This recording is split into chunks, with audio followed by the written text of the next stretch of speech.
Hello, hello, hello. Welcome to the third in our series on what you need to know about starting and growing your own business.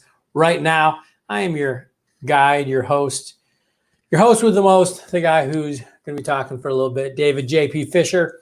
Everybody calls me D Fish or D. Thank you so much for taking a little bit of your Wednesday, if you're joining us live, to be with us, or just taking some time of your morning, afternoon, evening, day, night, whenever, if you are watching us on recording. So really looking forward to this topic.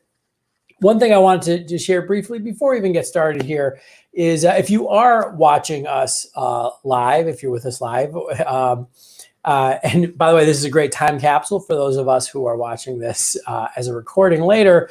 Right now in Chicago, we are on day 9 of the pandemic, or day 9, oh my gosh, week 9 of the pandemic shelter in place here in Chicago. That gives you an idea, that mistake that I just made of where a lot of people's mental states are. I just want to say, take care of yourself wherever you're at as you're going through this. And in fact, I forgot to ask, tell me where, if you are joining us live, you are coming from, what city, state, country, part of the world you're in. Go ahead and type that in there. Just lets me know that I am actually coming to you live, because we've had some interesting technical snafus over the past week. But I just take care of yourself, right? I mean, we're in this. I know that a lot of times on social media, people are putting up, especially on LinkedIn, how they're just powering through and they're selling and things are great. And maybe they are, but in talking to a lot of people, there's kind of that public face and then there's what's really happening. And I've loved coming to everybody with our LinkedIn Lives for the last basically 9 weeks. And I'll continue through at least the month of May. It's been great connecting with people. I'm happy to share. It's given me some structure, which is fantastic. But hey, it's weird. I mean, like, I'm in this room. We were in the process of trying to move to bigger digs. That didn't happen. It's on pause. So I'm in a room where it looks, like a nice office, but I mean, this is a nursery on this side. That my son's changing tables there. We've got a little curtain here, which is a towel that we have to put up when he takes a nap, and then I have to take down by jumping on this nightstand that's behind me that you can't see, right? I mean, we're all making it through. We're all trying to get things done. As I saw early on, it's still true. We're not working from home. We're going through a global health and public health and economic crisis, while also trying to work. So take care of yourself. Be gentle with yourself. And I just think it's important for us to share. At the same time, please use common sense, be smart, for all the challenges that, for example, I have. I'm doing so good and so grateful for it. There's so many people who are really out there putting their lives on the line to make things continue to happen. And I'm so grateful for them. There's so many people who have been really impacted by the economic losses that we've had. So be grateful for what you have, but be gentle. Enough of that PSA. I just thought that needed to be said. I want to talk about sales and marketing today. And this is a topic that we could talk about for hours. I mean, this is what I do. I mean, if you don't know, I work with individuals, with small businesses, with large sales organizations. I work on marketing and sales, whether that's digital in the online space like LinkedIn, whether that's working on old school human-to-human communication skills to move sales relationships forward with networking. That's what I do. So I could talk about this for a while. So I'm going to make sure that I don't tell you everything I know. And we're going to just look at this for about 15 or 20 minutes, high level stuff, but stuff that is so important that I think we really continue to examine, both when we're getting started, but also questions that we continually come back to when we are running our own business. Because, the challenge is, if you are running a small business, if you're a solopreneur, or freelance, or even just, a smaller business, maybe you've got a couple employees, you're probably the head salesperson. You're probably also the chief marketing officer, right? You're doing all the strategy. You're doing a lot of the tactics. And so we have to continually re-examine how we are going to market. And so there are a couple things I want to look at here. I want to look at basically marketing and sales as two parts of the same cycle, the same process. Because a lot of times, you get advice about, well, here's marketing advice, and here's sales advice. And that might work for large organizations, but again, if you're small, if you're nimble, you're usually doing everything, and it also has to be seamless as far as your prospects and customers are involved. So the first thing I would do, if you haven't done this for a while, or again, if you're starting out, take a piece of paper, take a Word document, pull up a note on your phone, and simply ask these 3 questions. These are very broad. How will people find out about me? How will I bring them into my sales pipeline? Meaning, how will I actually start a sales conversation about people who have found out about me? And how will I get them to sign on the dotted line? How will I get them to commit to working with me? If you really think about it, that's what the whole marketing and sales process is. Do people know about me? Do we have conversations about how I could help them? Do they commit to having me help them, right? To me providing a service or a product and them giving me money. That's those 3 questions. And yes, they sound super simple. You'd be amazed. And hopefully this isn't for anybody on here, although you might be a little bit. You'd be amazed how many people haven't really fleshed this out. Because a lot of times people get into business almost by accident, right? This happened a lot in 2008, I found, where people would get laid off from a job, and their employer still needed their services but couldn't afford them, so they'd get laid off. Their first client was their previous employer, kind of as a contractor, and then they're like, well, I'm going to go get some more clients. Maybe they're able to pick up a few, and it's enough that, okay, I'm paying the bills, but they never really think about how they're going to bring more people in. All right, so spend some time actually considering how you're going to approach this. And as I said, marketing and sales are two steps in the same process. What I'm going to suggest to you, and again, this is just something to think about after our call today, is that most businesses have problems with either one or the other. Yes, we can definitely improve both sides to bring in more business, to bring in more revenue, but most small businesses are really struggling in one or the other. And often they get it mixed up. Like, I've had people come to me and say, hey, Dee, we really need to work on our sales. Will you help us with our sales process? And I'm like, absolutely, sure. We dive in, and it becomes obvious very quickly that it's actually not a sales problem. It's a marketing problem. They're actually very efficient and effective when they are selling. They just don't have enough prospects. There are enough people to talk to. So it's like, hey, we need to look at how you're actually bringing people into your pipeline. And conversely, some people think, well, hey, we just really have a big marketing problem. And you kind of look under the hood and you're like, you have a ton of prospects, but you are not effectively selling to them. You're not bringing them into an actual process. You are not actually engaging with them and developing value and, again, driving commitment. And so the first step right now is, wherever you're at in your business life, ask yourself, do I have a marketing or a sales problem? And am I sure about that? One way to look at this is a metaphor I often use is dating. If you don't have a lot of first dates, you've got a marketing problem. If you don't have a lot of second dates, you've got a sales problem. And so that's what I'm going to suggest to you is the first step is go, okay, well, where do I want to put the effort and the attention on building the sales and marketing pipeline? Do I need to actually build a broader reach? Do I need to bring more people into the pipeline? Or is it really, I need to be more efficient with them once they're there? Okay. So those are some high level questions and a high level perspective on it. Let's dive into those 2 areas then. So marketing for small businesses. Unfortunately, most of the advice out there, a lot of the work that gets done by the gurus in the marketing world, the experts, and there's great people out there.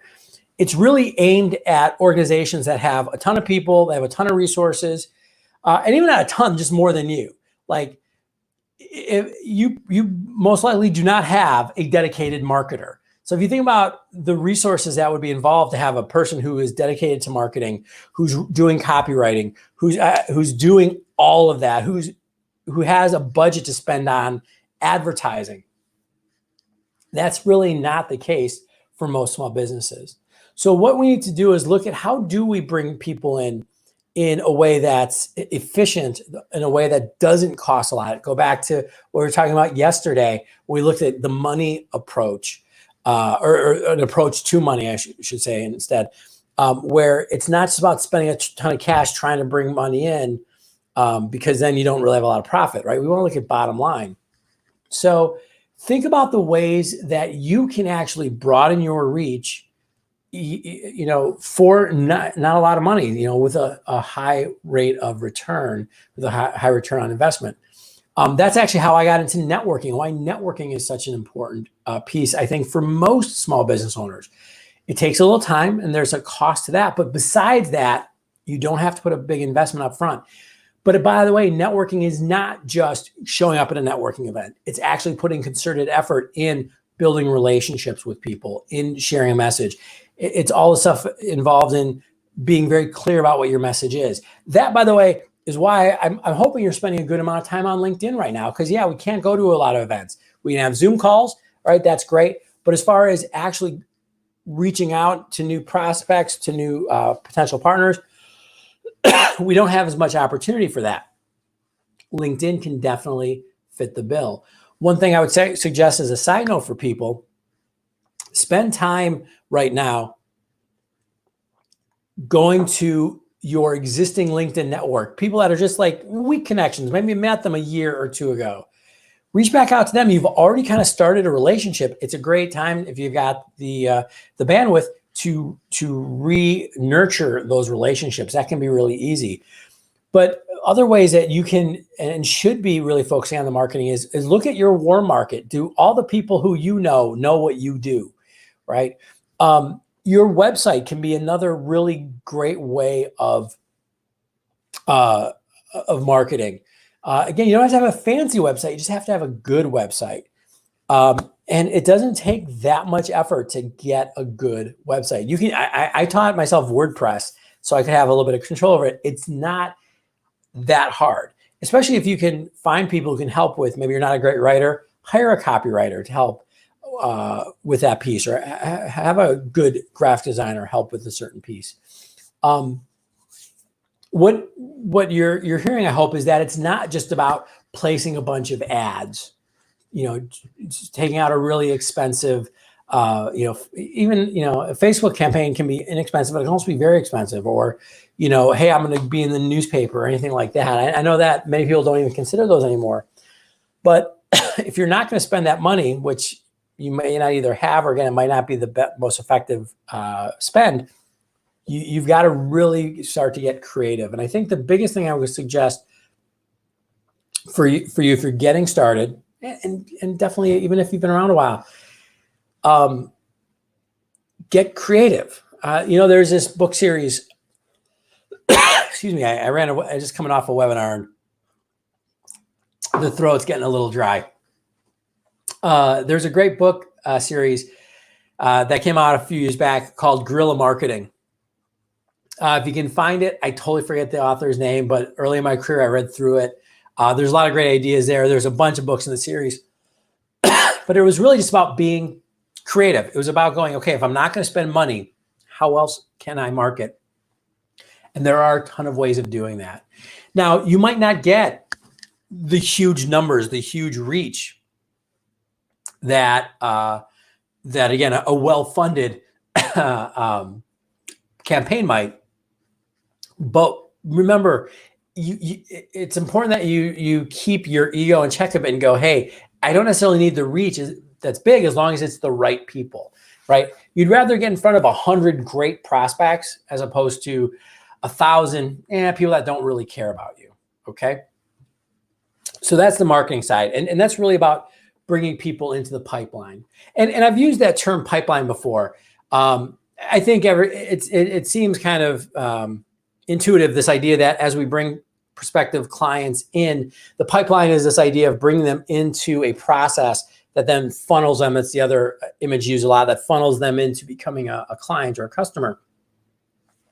But I also realize when we think about the sales process and move to that, something that I often do if I go into an organization that has salespeople, for example, we'll actually talk about pipeline, because that's a very common conversation that's had in sales organizations with salespeople.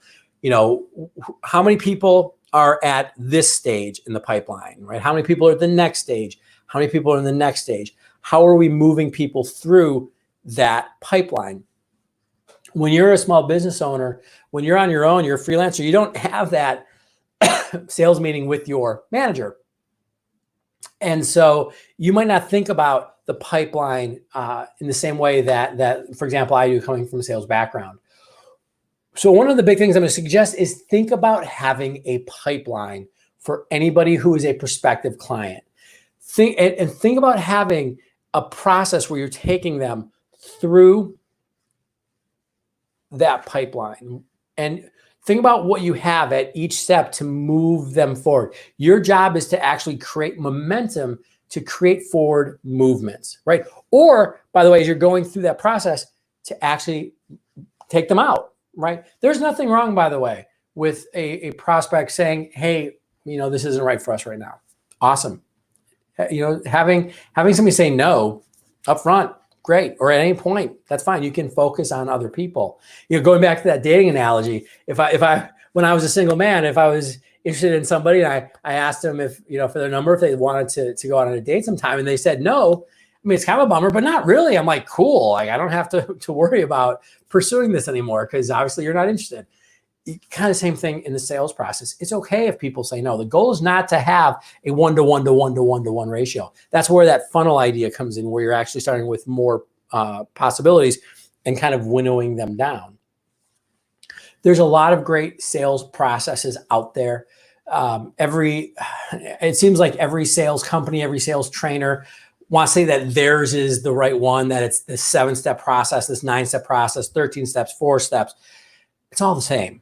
Right? When you really get down to it, just people want to put their own names on them so they can put a trademark. And I mean, heck, I do the same thing too. So I get it. But the most important thing for you is just to have a set process where, again, if somebody comes in as a prospect, you have this conversation with them, then you have this, and you move through something that's repeatable, not just this willy-nilly, hey, I'm going to make something up, I should send this email, or hey, I'm going to type an email up and figure out, I'll call them. Have a process. This is something, and I had talked about the Selling Launchpad. Here's my plug. I do have a sales coaching program. This is a group community for small business owners, solopreneurs, freelancers. We have a lot of fun, but also I do 2 calls a month. It's a group call where we go through all of the stuff that I'm covering this week in a ton more depth. But, for example, during this, I teach a very simple 7-step process. And to give you an idea, I mean, here's it quickly.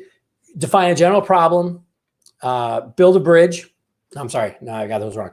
Build a bridge, define a general problem, identify their specific problem, connect your solution, ask for the next step, give them a reason to act now, and then follow through, right?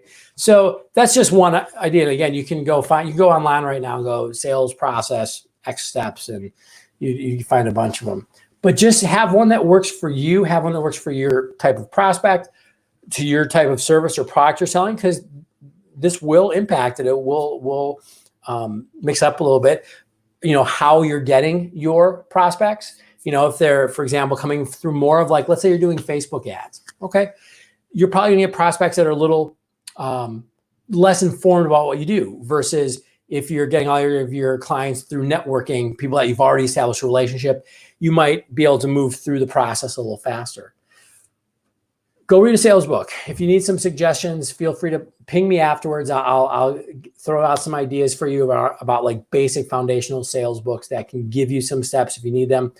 But again, just have a process. You should be able to say to yourself, I've got 3 people that are at this level. I've got 2 people at this level, 1 here and 1 here, right?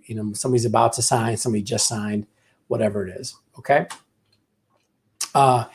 In the end, you just need to have a way that you can engage with your prospects and potential clients, find out what they need, what their problems are, listen to them, discover what they need, and then be able to, in a very clear and succinct way, connect what you offer as a solution to those needs And then you have to have a way to ask if they like to do business. I mean, that's kind of what I think a lot of the sales part revolves around is, and sometimes can be the hardest part, right? Everything else might be great, but just asking,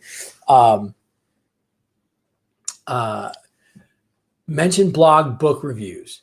Sorry, I just saw this from Heather. Heather, every time you say stuff, it's really, really insightful. So I don't get it.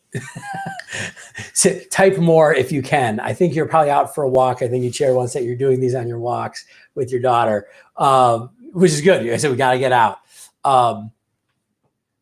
But ping me with a little more information if you can, because I think that's going to be super insightful. You're like one of my brand experts that's been hanging out, and I appreciate that. But again, so as a way for Heather, asking can be one of the toughest parts, but just have a way that you ask every single time. One of the things that I learned early on, and this is why I know a sales process is so important. I've mentioned before that I got my start selling Cutco knives, and they're a company that works not exclusively, but mostly with young professionals, usually like in college, young people, very little sales experience. And one of the reasons they can be successful is that they had a very clear, this is why it's good to have friends on. So I'll come back to the Cutco story, because your friends remind you to like promote your stuff before you do. So on my website, which boom, here's the link. I actually review a ton of books, including many sales books. I would just go there, take a scan through that. Boom, that would be a great place to, and you're off and running.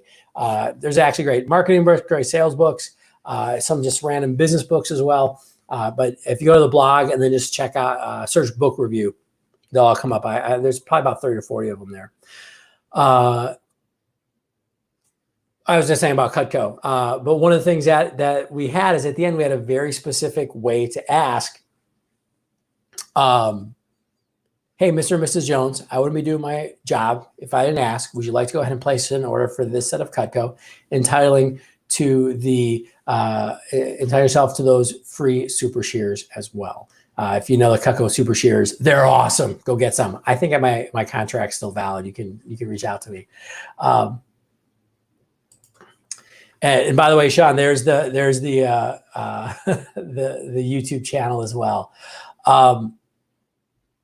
I will, and you know what? Since people have asking, I will write out a list of my top like 5 to 10 sales books. Obviously, I think mine's up there. Hyper Connected Selling. If you want to start there, you can find it on Amazon. But I think there's also good ones out there that are just really foundational to the process. So thanks, Sean. It's a great idea. I'll put that list together and get it out. But with that, I know we just kind of touched on a lot because these are two really big topics.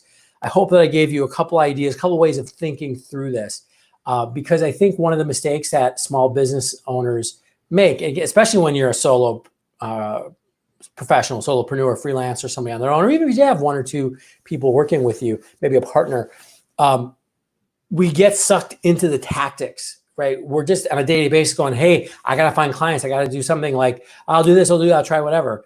That actually stepping back and taking a moment to be strategic and just to think through this. There's this idea of there's times to work in your business, but there's also times to work on your business. This is a really good time to work on your business because one, we might have a little extra time available, but also because I don't know what the world, the new normal is going to look like. Nobody does, in fact. And I'm kind of getting sick of people pretending that they do. It's annoying. I'm like, calm yourself. Most future prognosticators are really look foolish in hindsight. But what we can do is develop some structures that will allow us to be agile, no matter what does happen. And that's the great thing about being, in my opinion, a solopreneur, small business owner, freelancer, is that we can be agile. We can kind of pivot and figure out what we're going to do in that new normal. So thank you very much for hanging out with me today. Tomorrow is kind of a fun thing. This was actually something that, in fact, I think, Heather, you and I were having a conversation. So it's good that you're on here today. We were having a conversation about this, which was actually the genesis of this whole week's message. Tomorrow, I'm going to talk about processes and I'm going to talk about tools. So really just how do you actually put some processes in place, repeatable things? How do you like literally structure, like put it on a spreadsheet or use some different platforms? And I'm going to go through just a lot of the software and tools that I think literally make it possible for me and many of us to actually have a solo business in a way that we couldn't have had 10 or 20 years ago. So, so that's what we're going to be covering tomorrow. Feel free to share this. I'm actually experimenting with using LinkedIn events. This is something like that just got announced where you can pair LinkedIn events and LinkedIn Live. So I'm going to try to do that for tomorrow's session. And if it does work, I'll be able to actually share the LinkedIn event. You can share it with your friends very easily. That's been a problem up till now. Share it with your networks.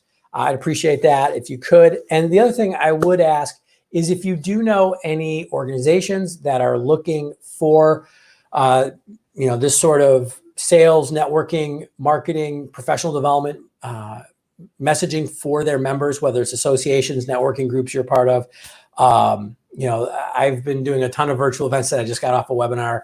Would love to talk to them about that and share this message, help people out during this time. And geez, I think that's it. I think we went through a lot today. Thanks everybody for hanging out. Hopefully you got a chance to maybe munch on some lunch as we were going through it. Oh, thank you. I realized I got no reactions today. So was this horrible? I don't know. Like, trust me, guys, my ego is just fine.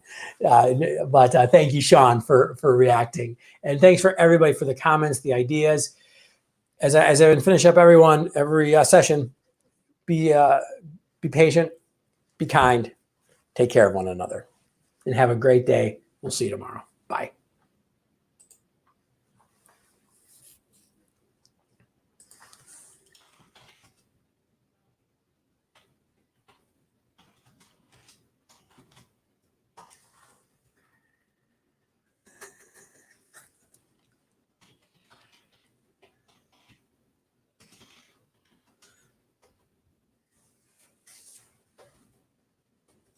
Thanks.